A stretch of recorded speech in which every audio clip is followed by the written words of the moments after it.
We have to have the imagination and the desire to see a gender equal world. Why wouldn't we want one? And since so clearly you can see from statistics that we definitely haven't got that in all kinds of ways, we can see the evidence of it, then what are we all doing together, not just women, but women and men, what are we all doing together to change that? Because undoubtedly the prosperity, the mental health, the society's happiness would be significantly different if we had gender equity. There's no doubt about it. So really, kind of, what are we waiting for? But your themes are what now and what next. That's part of the conversation you're going to have.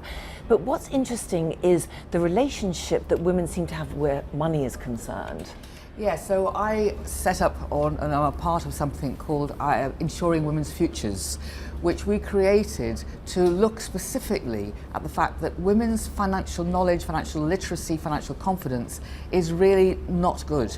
And it's partly, of course, historical, very historical, because, you know, women at one time, and in some places even so now, are property, you know, didn't own property, couldn't sign your own checkbooks, couldn't have a mortgage. You know, this is not very long ago.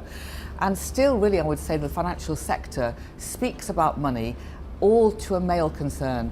The language doesn't suit women, the lives of women, all the different moments in their lives where they are going to become financially insecure, financially resilient. We're not really talking about them, we're not attending to them. And in this country alone, a woman of the same educational status as a man will reach 65 and be 5 times poorer than a man on average. Now, that is a frightening statistic, and there are many more like that. So one of the things that we're trying to say is, look, be money conscious and change the nature of the language that the financial sector are playing with, because actually it's not reflecting women's lives properly.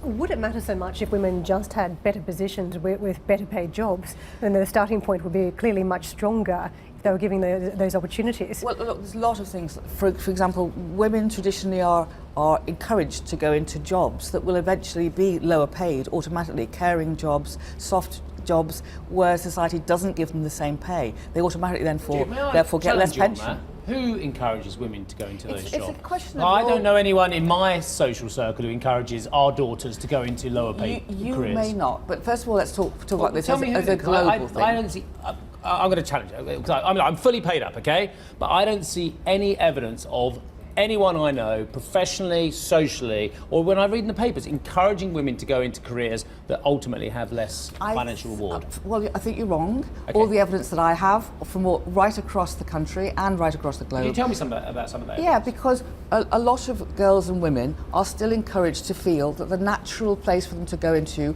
is going to be nursing, is going to be caring, is going to be primary school teachers. The majority of primary school teachers are women. I mean, these are great professions, but they are less well paid. Women don't see themselves automatically as going to be engineers. They're not going to be coders. And you know, it is not just about role models, it's also about kind of custom and practice. So encouragement isn't just about, well, if somebody asks you, should I do this? You say, oh yeah, why not, go for it. It's about the way that the landscape looks to you and looks at you. And of course, so it is still harder. In the Supreme Court at the moment, which is challenging the right for the minimum wage for all workers of both sexes to actually be paid the minimum wage in the care sector as well. So that's a very important you're fully paid up. decision. I suppose you mean by that you're a fully paid up equal person, you know, for you, for I your can tell you exactly what I daughters, mean. I mean, the strong influences in my life are women. I mean, I have 2 amazing daughters, and I wouldn't dream of encouraging them to do anything other than to go for everything maximum they could possibly attain in life, whether that's financially, socially, whatever. You wouldn't, I'm sure you wouldn't. But then we have to get the energy of people like you to really be on the front line talking about equal pay. Why have we had problem, Jude. equal pay? Excuse me, I'll just finish. Yes, sorry. Why have we had equal pay legislation for all these years, and the statistics are still very difficult, aren't they? Because people celebrate International Women's Day and then they throw it all in the bin tomorrow because it's another form of greenwash away. Okay, that's so here's the our problem. task. Yeah, that's the task, to keep the conversation going, which you do around the world as well. I don't think they just throw it away after International Women's Day, because WOW does go. I think the thing about the WOW movement is we've done 65 festivals now in 17 countries, and it's growing all the time. And I completely agree, this is not about one day. This is about trying to get systemic change. Yeah. Hi, I'm Joanna Bersecci, and thank you for watching. You can check out more of our videos by clicking on the boxes on the screen. And don't forget to subscribe to our channel for more from CNBC International. Thank you for watching.